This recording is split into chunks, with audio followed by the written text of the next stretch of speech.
The transmission came in on a frequency that hadn't been used in 11 years.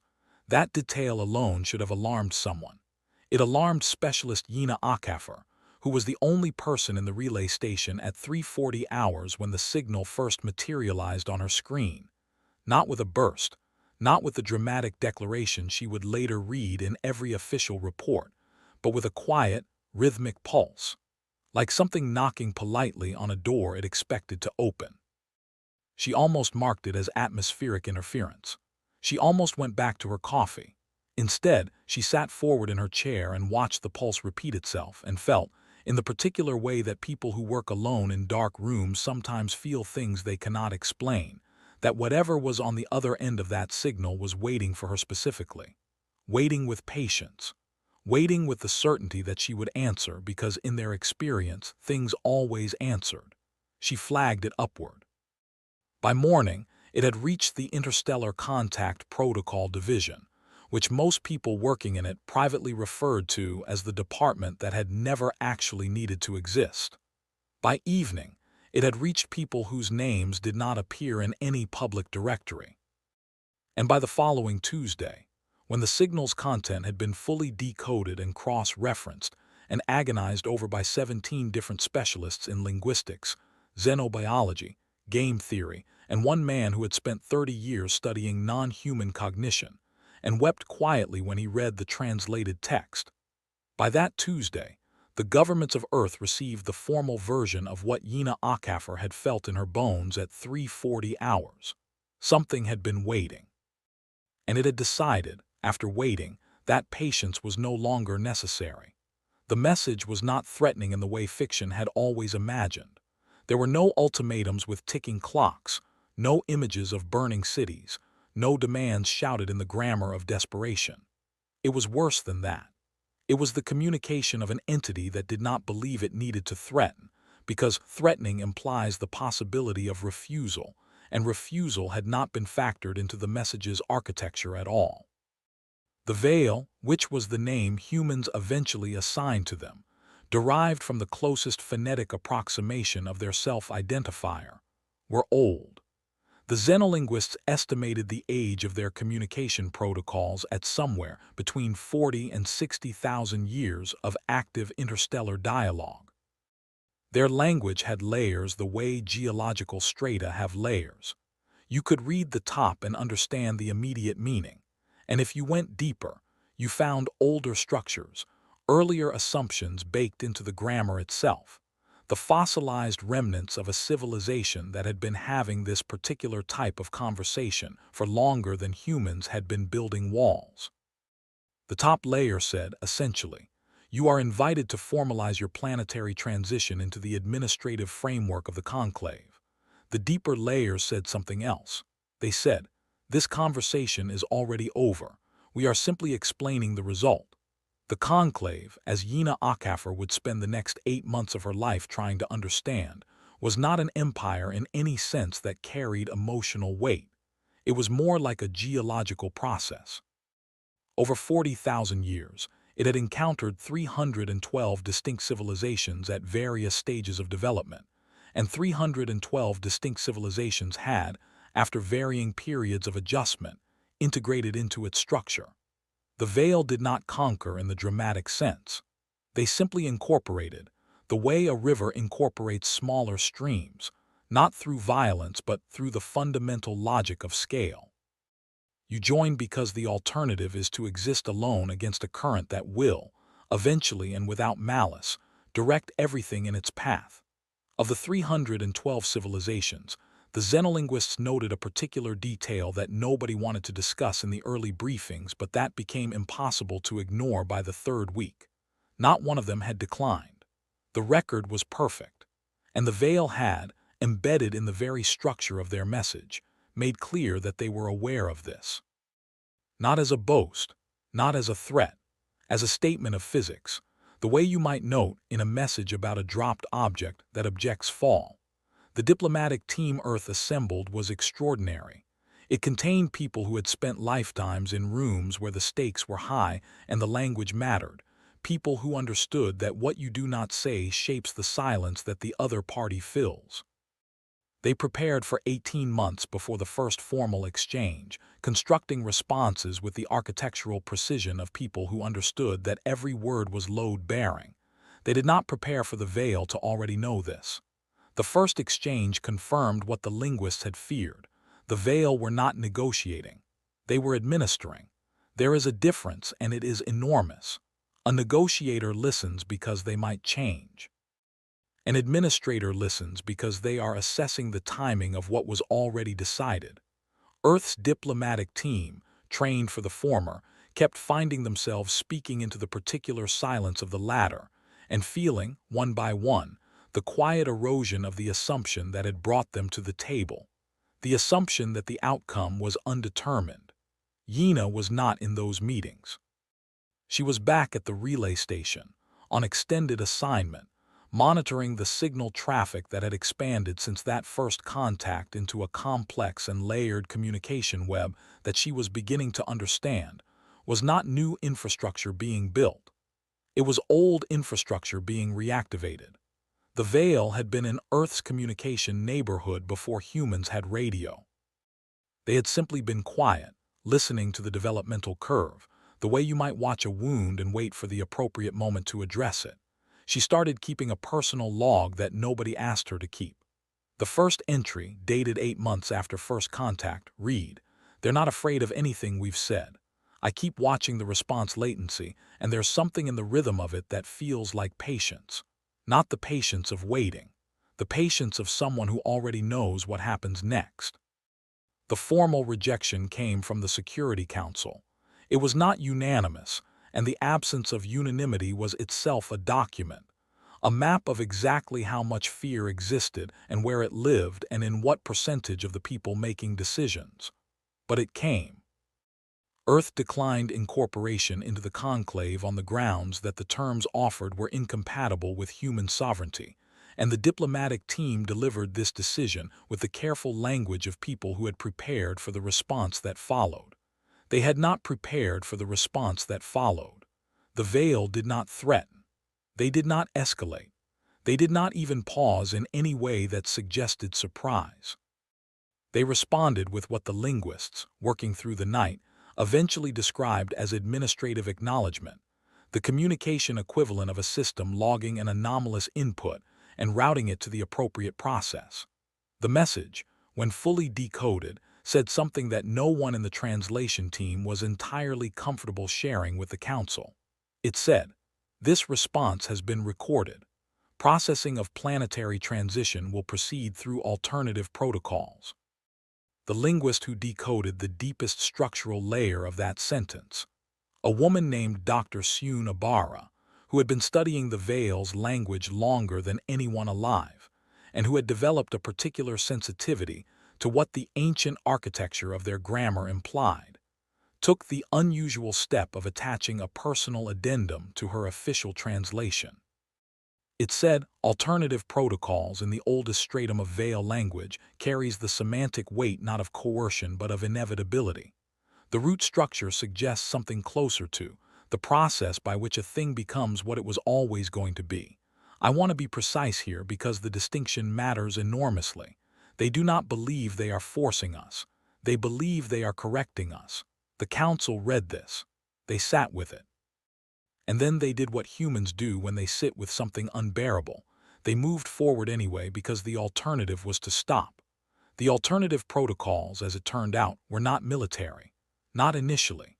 The Veil were too old for the blunt grammar of military action except as an absolute last resort, and even then, the military action they employed was not what anyone on Earth's defense committees had modeled. They did not send ships. They sent silence. Within 14 months of the rejection, 11 of Earth's 16 primary international trade partners received their own first contact signals. The Veil's communication with them was different in one precise and devastating way. It mentioned Earth. Specifically, it mentioned Earth's status as a transitional entity in the processing stage, and offered each newly contacted civilization the opportunity to position themselves in advance of transition completion. It was the most elegant economic siege Yina had ever seen, and she had spent 3 months studying historical sieges as research for understanding Vale strategy, and she said so in her log on the night the full scope of it became clear to her. She sat in the relay station at 200 hours, watching the signal traffic patterns fan outward from the Vale's communication nodes, and felt the architecture of the thing settle over her like cold water. They weren't isolating Earth militarily. They were making Earth irrelevant, positioning every civilization that might have been an ally to instead be a partner to the Vale's transition framework, which meant a partner, however unwillingly, to Earth's incorporation. The math was not complicated. The math was the problem. Within 3 to 7 years, depending on the rate of acceptance, Earth would not have the option to build an interstellar coalition, because the interstellar community would have already organized around the assumption of Earth's surrender. Joining would be the rational choice. It was rational. That was the problem, because the Earth governments began, slowly and then quickly, to fracture along exactly the fault lines the Vale seemed to have anticipated. Some nations began private dialogues with the Conclave's administrative framework, not surrendering, not officially, but exploring what accommodation might look like. Others went silent in a way that had its own kind of meaning. The unified front that the Security Council had presented began to develop the particular topology of a thing under pressure, smooth on the surface, cracked underneath, the cracks spreading in directions that followed the oldest human fissures of interest and fear. And through all of it, Yina watched the signal traffic. She started noticing something in the 4th month after the alternative protocols began. It was small. It might have been nothing. She spent 3 weeks convincing herself it was nothing before she wrote it down. The Vale's communication network was not listening to Earth's diplomatic communications. It had never needed to, but it was very carefully, very systematically monitoring something else, Earth's internal civilian communications.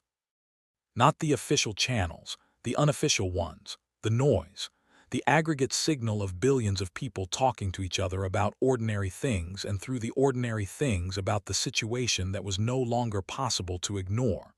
They were reading human culture the way a doctor reads a patient's vital signs, not for the content, for the pattern. She wrote in her log, "They're looking for the breaking point. They've done this 312 times. They know what a civilization looks like when it's about to accept the rational choice. They're watching for the moment we look like that." She paused. Then she wrote, "I'm not sure they've seen anything like what I'm watching." What she was watching was not unity. She had stopped expecting unity after the first 6 months.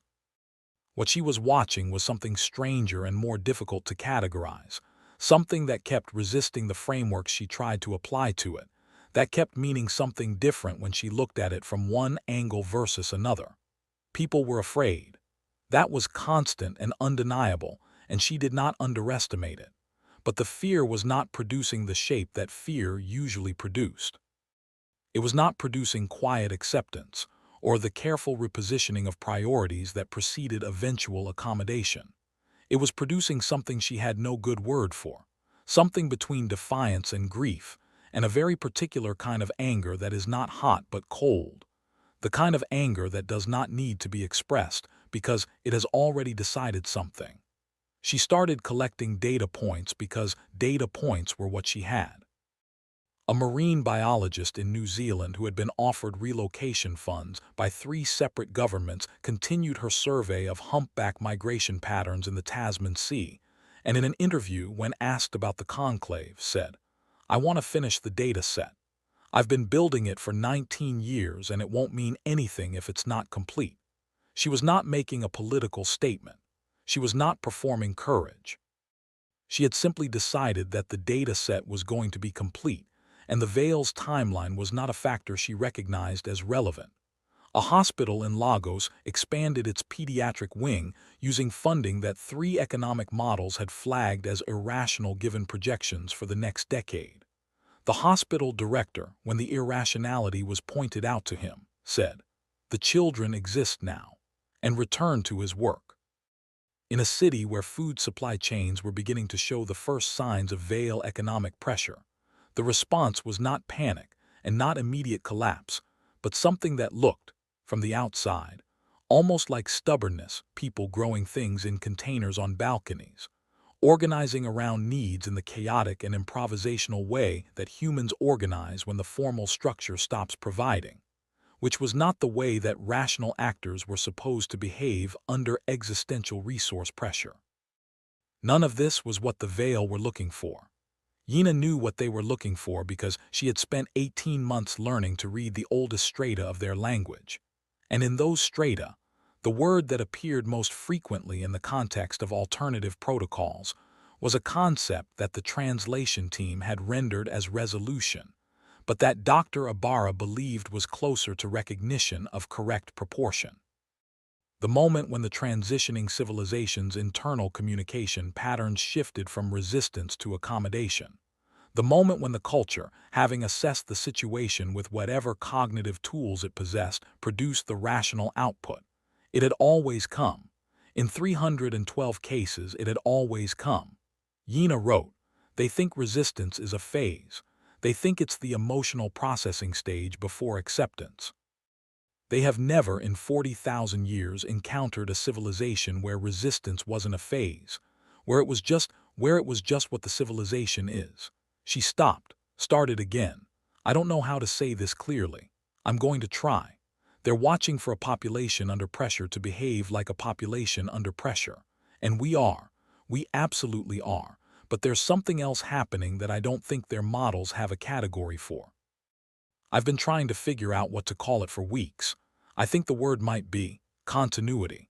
Not despite the pressure, through it. Like the pressure is real and acknowledged and felt and also completely irrelevant to the activity of continuing. The military situation clarified 18 months after the alternative protocols began. It was not an invasion. Even calling it military feels imprecise. The Veil positioned 9 administrative enforcement vessels in the outer system, with the understated efficiency of people hanging a sign, the sign being, in this case, the process has entered a new phase. The vessels did not fire on anything. They did not interfere with Earth's navigation systems or its existing interplanetary operations. They simply existed, in positions that were not aggressive, that were, in the language Dr. Ibarra had been studying, positions that in the oldest Veil military tradition were called the geometry of completion. The positions from which, if completion was required, it could be carried out efficiently. The Veil had apparently used this configuration 67 times in their history. In 67 cases, the presence of the configuration had been sufficient. The civilization in question had seen the geometry and understood what it meant and had, sometimes within days, initiated accommodation talks. Yina watched the sensor data on the vessels for 6 hours before she called Dr. Ibarra. "They think this ends it," she said. "Yes," said Dr. Ibarra, who sounded tired in a way that had nothing to do with sleep. "It doesn't end it." A long silence. "No," said Dr. Ibarra, "I don't think it does. They don't know that yet. No." "What happens when they realize it?" Dr. Ibarra was quiet for long enough that Yina almost spoke again. Then she said, "I've been thinking about the 312. I've been thinking about what those civilizations had in common, what made the geometry sufficient, and I keep coming back to something that should have been obvious much earlier." A pause. "Every one of them was rational. Every one of them, when confronted with an impossible calculation, arrived at the same output. This cannot be one, therefore continuation is irrational. That's the underlying logic the geometry is designed to trigger. It's designed to make the calculation undeniable. And humans," said Dr. Ibarra carefully, "are the only species the Veil have encountered that appear to separate the calculation from the continuation. You can show a human exactly why something cannot be one. You can make the mathematics irrefutable, and a specific subset of humans, not all of them, not even most of them, but enough, will look at the mathematics and say, yes, and keep going, not because they don't understand the mathematics, because they've decided the mathematics isn't the point." Yina sat with that. "That's going to terrify them," she said finally. "I think," said Dr. Ibarra, "it already is." The signal traffic changed. It was subtle enough that it might have been nothing, but Yina had been watching it long enough to know the rhythm, and rhythms don't change without reason. The Veil's communication volume with the wider conclave increased by a factor of 11 over 3 weeks. The latency of their responses to Earth's diplomatic communications, which had always been the smooth, unhurried latency of complete confidence, extended. Not dramatically. Seconds, not minutes. But in a communication architecture 40,000 years old, seconds were geological. Something was being discussed. She couldn't decode most of it. The internal conclave traffic was in layers of the Veil's language that the translation team hadn't reached yet, the oldest strata, the ones that carried the weight of decisions rather than communications. But Dr. Ibarra could read fragments, and she shared them with Yina in the careful way that you share something you're not entirely sure you've read correctly. Assessment revision in progress was one fragment. Another, behavioral pattern does not conform to integrated model. And then, 11 days after the volume increase began, a fragment that neither of them discussed for nearly an hour after Dr. Ibarra sent it. Query: is this civilization damaged? Yina read it 3 times. She understood what it meant in the context of everything she'd learned about the Veil's taxonomy. A damaged civilization in their framework was one that had experienced trauma severe enough to compromise its rational decision-making. It was a category they'd encountered a handful of times, civilizations that had survived extinction events or severe resource catastrophes, and emerged with cognitive architectures that processed threat differently. Such civilizations were handled through alternative pathways in the Conclave's protocol. They were not expected to follow the standard logic curve. The Veil were asking whether humanity was broken. Yina wrote in her log, "They think our continuity is a symptom of damage.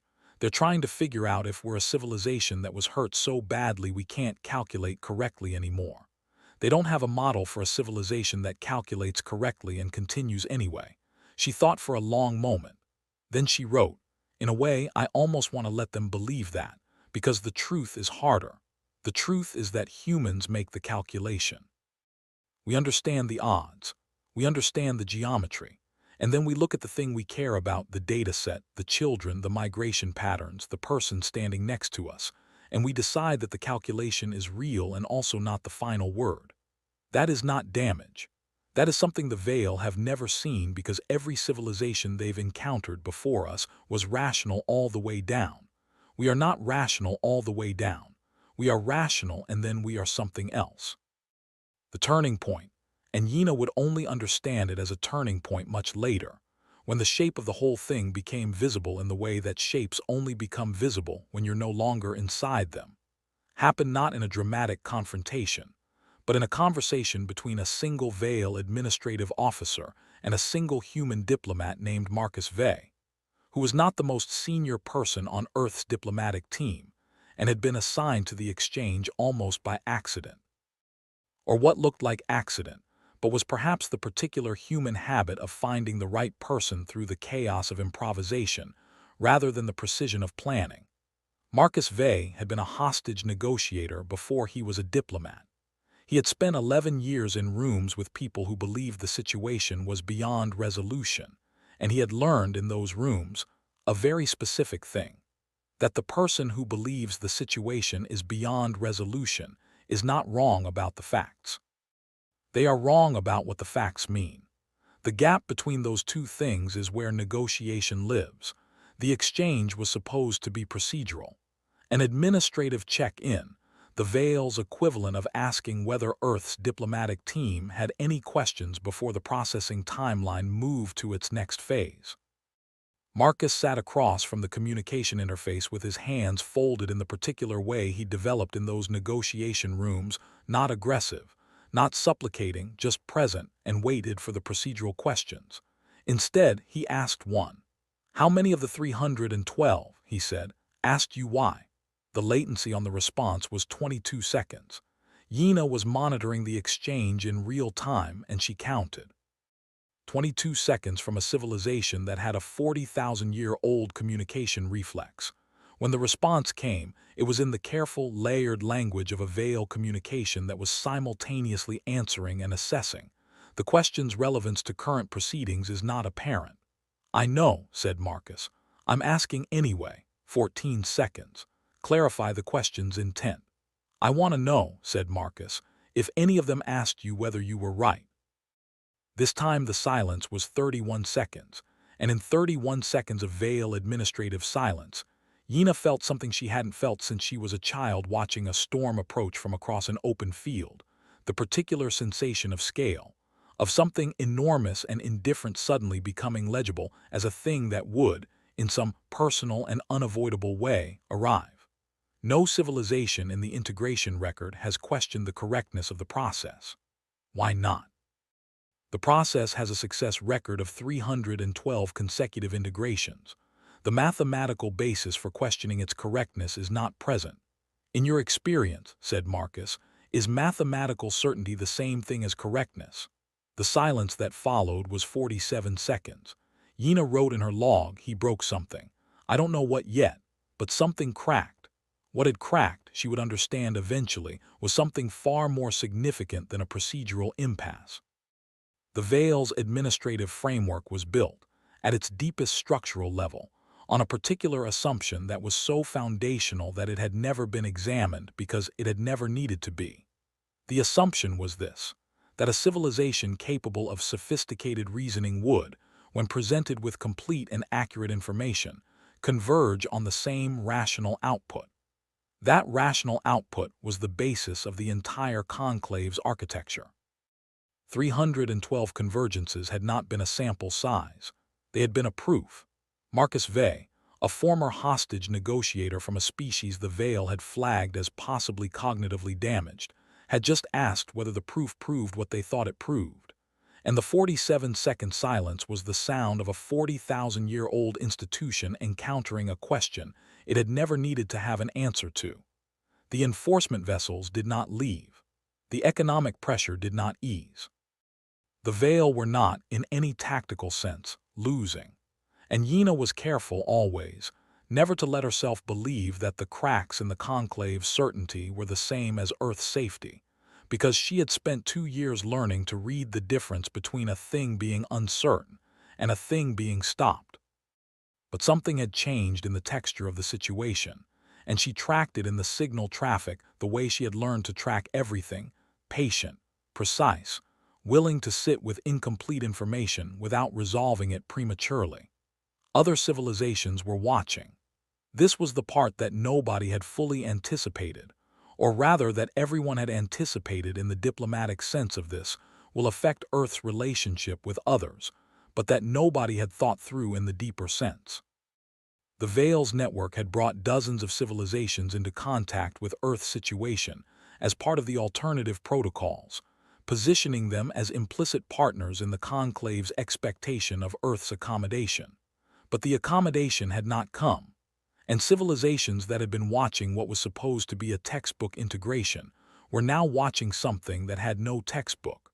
Some of them began, carefully, indirectly, to ask questions. Not to Earth. Few of them had the infrastructure to communicate directly with a species they'd only learned existed through the conclave's own communications. They asked within the conclave's framework, in the administrative language that all integrated civilizations used, questions that were framed as procedural but that Dr. Ibarra, reading the signal traffic, recognized as something else. What is the projected completion timeline for Earth's transition? Has the behavioral pattern been precedented in prior integrations? What modifications to the standard protocol are being implemented? The questions had a grammar underneath them. The grammar said, "We are watching." The grammar said, "We did not know this was possible." And then, from a civilization that had been integrated for over 6,000 years, a civilization that had every reason to be fully committed to the conclave's framework, a communication that Dr. Ibarra decrypted and read 3 times before she called Yina at 2 in the morning, her voice carrying the controlled quality of someone not allowing themselves to feel the full weight of something yet. We were 11 cycles into alternative protocols before we accepted integration. We have not in 6,000 years discussed this with anyone. We would like to know if the humans are aware that they are not the first to take this long. Yina was quiet for a moment. They resisted, for 11 cycles, more than a century in their time, and then they accepted. And then they accepted. Dr. Ibarra's voice was careful, but they remembered, and they have been waiting for 6,000 years for someone who didn't. Marcus Vey finished the exchange. He did not win anything in the military or diplomatic sense. The enforcement vessels were still in the outer system. The conclave's timeline was still in motion. But when the exchange concluded and he filed his report, he included a personal observation that was unusual for a formal diplomatic document, and that he marked, with the particular precision of someone who wanted it on record, as his own interpretation and not official assessment. He wrote, "The Vale administration understands everything about our situation except the thing that will determine its outcome. They understand our resources, our coalition weakness, our economic vulnerability, our military ceiling. What they do not understand, what I believe they have no framework to understand, is that the humans I am representing are not making a decision. They made a decision. It was made in a New Zealand marine biology lab and in a Lagos hospital corridor, and in every city where someone planted something in a container on a balcony because the ground was unreliable. It was made, individually and without coordination, by billions of people who looked at the situation and determined that the situation was real, and they were also going to finish what they were doing. The Vale are waiting for us to complete a calculation. We have already completed it." The answer was, "Continue." They will spend considerable time waiting for us to arrive at a different answer before they understand that this is the only answer humans produce. I'm afraid of what happens when they understand this. I want to be clear about that. I'm not certain this ends well, but I am certain it ends differently than anything they have processed before, and I believe that differently is the only leverage we have ever possessed. He paused his recorder, started it again. One more thing. The 67 civilizations that surrendered to the geometry, I keep thinking about them. Not with contempt, with something closer to grief and also something closer to understanding. They were rational all the way down. I don't know if that's a loss or not. I don't know if what we have instead of that is better.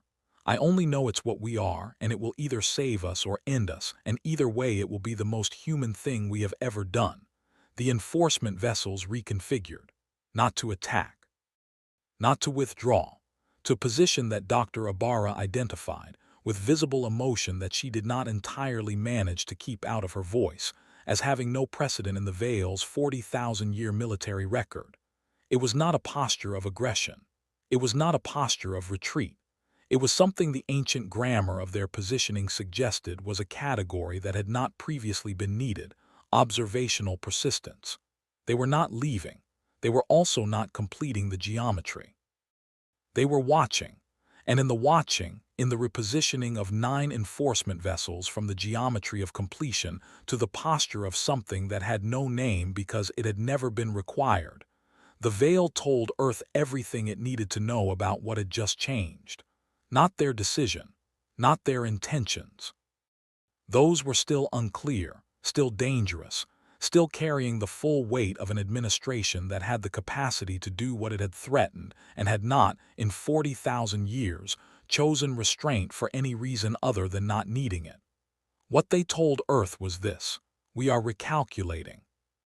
And a civilization that had not recalculated in 40,000 years, recalculating, even slightly, even with the full intent of eventual completion, was a civilization that had, for the first time, encountered a variable it had not already solved. Yina was still at the relay station when the repositioning completed. It was late. She had not gone home in 4 days, which was not unusual for her anymore, which was itself a small data point she sometimes thought about. She sat in the dark and watched the updated sensor overlay and felt, for the first time in 2 years, something she couldn't immediately categorize. Not victory. The situation was not victory. The vessels were still there. The economic pressure was still real. 312 civilizations had still accepted what Earth was still refusing, and the weight of that pattern was not nothing, not relief. She was too careful for relief. Something quieter. The particular feeling of watching a thing that was supposed to be inevitable develop a hesitation so small it was barely a tremor, and knowing, not believing, knowing, with the certainty of someone who had been watching the rhythm long enough to understand what a break in it meant, that the hesitation was real. She opened her log. She sat for a while before she typed anything. Then she wrote, "They came expecting to correct us, to complete us, to process us into the thing that 312 other civilizations became, because 312 times the mathematics had been shown, and 312 times the mathematics had been accepted as the final word. They didn't know what we were before they arrived. That's not their fault. We didn't fully know either. We're not the strongest species they've encountered. We're not the most technologically sophisticated. We're not even the most stubborn, probably. The civilization that held out 11 cycles before integrating, I keep thinking about them. I keep thinking about what 11 cycles of that felt like.